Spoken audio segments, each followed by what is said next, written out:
जय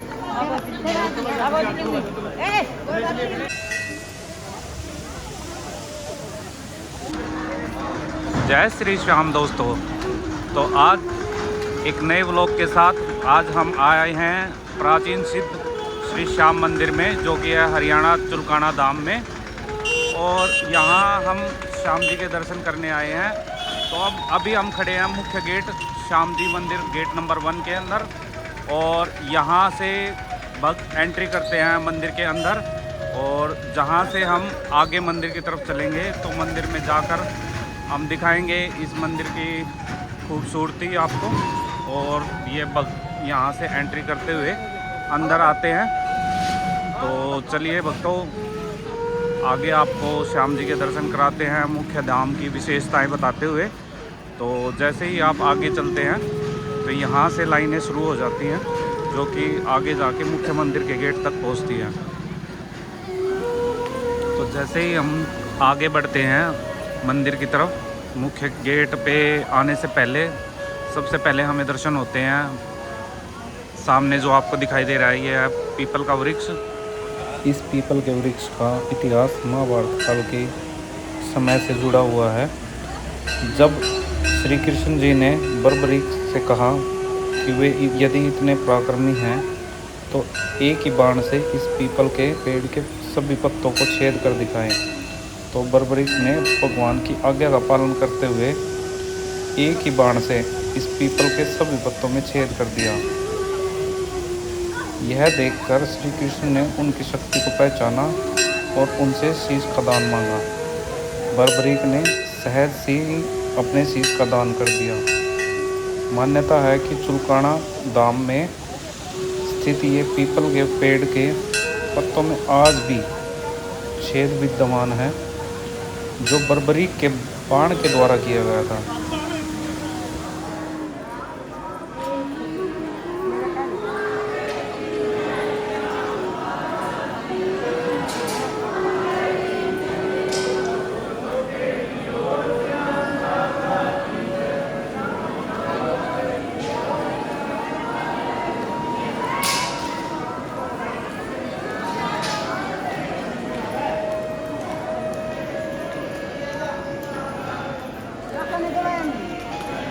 कोई नहीं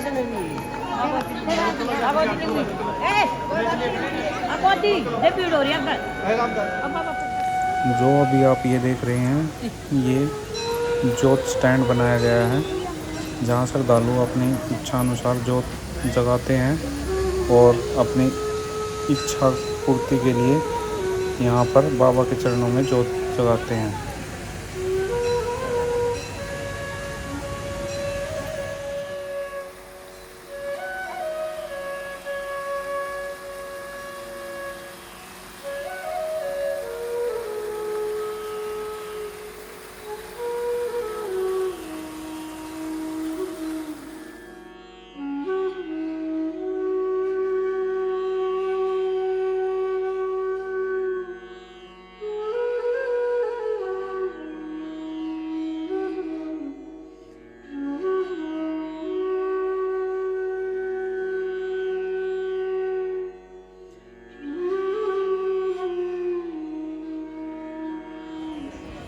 तो दोस्तों, ये है श्याम मंदिर का गेट नंबर 3, और यहाँ से मुख्य एंट्री होती है। आपको गेट नंबर 1 भी दिखाया था।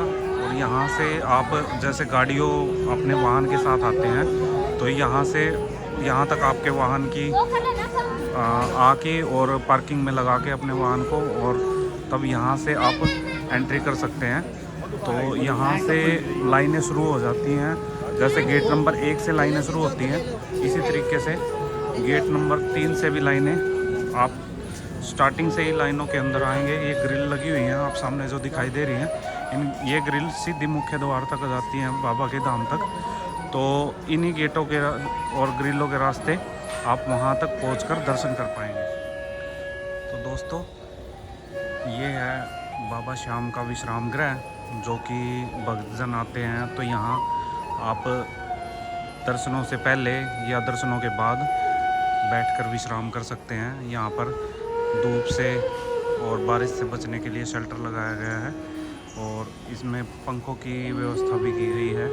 जैसे ही अभी तो सर्दियों का मौसम है, जैसे ही गर्मियों का मौसम होता है तो ये आपको सभी पंखे चलते मिलेंगे। लाइट की अच्छी व्यवस्था की गई है, सफाई की अच्छी व्यवस्था है मंदिर के अंदर। और चारों तरफ आपको दिखाई दे रही होंगी कि बैठने के लिए भी सीटें बनाई गई हैं और नीचे भी काफ़ी सफाई का प्रबंध है, तो आप नीचे भी बैठ के विश्राम कर सकते हैं। तो यहाँ जब आप आते हो तो कुछ समय यहाँ बैठकर बाबा का ध्यान लगाएं, अपने आप विश्राम करें। तो दोस्तों 3 नंबर गेट से जैसे ही आप एंट्री करते हैं तो शेल्टर से होते हुए आप इसी रास्ते से मुख्य मंदिर के गर्भगृह तक पहुंचते हैं। और इस रास्ते पे भी बारिश से बचने के लिए व्यवस्था की गई है। आप जैसे भी दर्शनों से आते हैं तो दर्शन करने के लिए तो इसी रास्ते से होते हुए आएंगे और उसके बाद आप मुख्य लाइन तक पहुंच जाते हैं यहाँ से आते हुए। और अगर जो विश्राम के हिसाब से देखा जाए तो सामने साइड में आपको ये पार्क दिखाई दे रहा होगा। इन्हीं लाइनों के दोनों साइड आपको बैठने की उचित व्यवस्था की गई है, सफाई की अच्छी व्यवस्था मिलती है। और रात का समय ऐसा होता है कि जहाँ एक अलग सी ही छटा होती है, जब बाबा के मंदिर में लाइटें जलती हैं तो उसमें आपको दिखाई देगा कि भाई हाँ, यहाँ पे एक अलग ही माहौल बन जाता है। तो इन्हीं लाइनों से होते हुए आप मुख्य मंदिर तक पहुँच जाएंगे।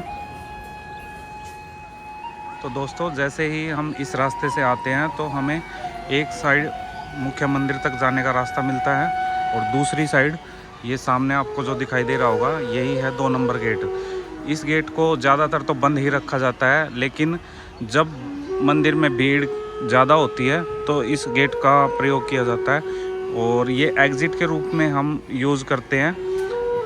तो कभी भी अगर जो आपको आना हो तो 1 और 3 नंबर गेट से ही मुख्य आपको दर्शनों के लिए सुविधा रहेगी, क्योंकि 2 नंबर गेट बहुत कम खोला जाता है। तो जैसे ही आप रास्ते से आगे बढ़ते हैं तो ये सामने आपको मुख्य लाइनें दिखाई दे रही होंगी जो कि 3 नंबर गेट से आ रही हैं। और सामने ही आपको दिखाई दे रहा होगा कि बाबा के भक्त बाबा का निशान लेकर आ रहे हैं और सीधा लाइनों से मुख्य मंदिर के गेट तक पहुंच जाते हैं और यहीं से बाबा के आपको दर्शन दिखाई देने शुरू हो जाएंगे।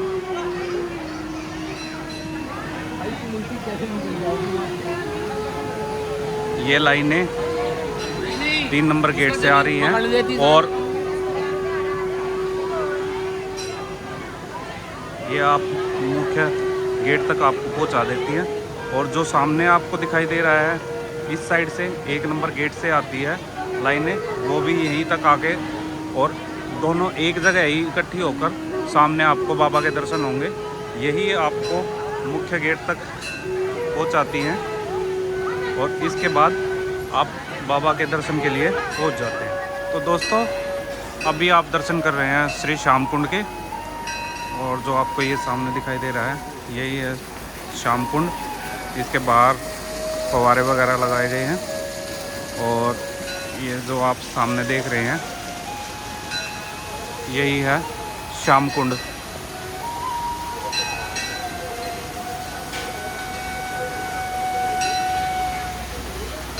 अभी श्याम कुंड को बंद रखा गया है, पर जब भी मुख्य मेले के उपलक्ष्य पे या बाबा के बर्थडे के टाइम जब भी मुख्य अवसरों पर इसको खोला जाता है और भक्तजन इसमें स्नान करते हैं और यहाँ से बाबा के कुंड का जल ले जाया जाता है। तो कभी भी अगर जो आप यहाँ पे आते हैं तो श्याम कुंड में स्नान ज़रूर करें। श्याम बाबा आपकी मनोकामना पूर्ण करें। इसी मनोकामना के साथ बोलिए जय श्री श्याम, और मिलते हैं आपको एक नए ब्लॉग के साथ, एक नए धाम के साथ। तो बोलिए जय श्री श्याम। अगर जो वीडियो आपको अच्छी लगी है तो शेयर करें, लाइक करें, सब्सक्राइब करें। जय श्री श्याम।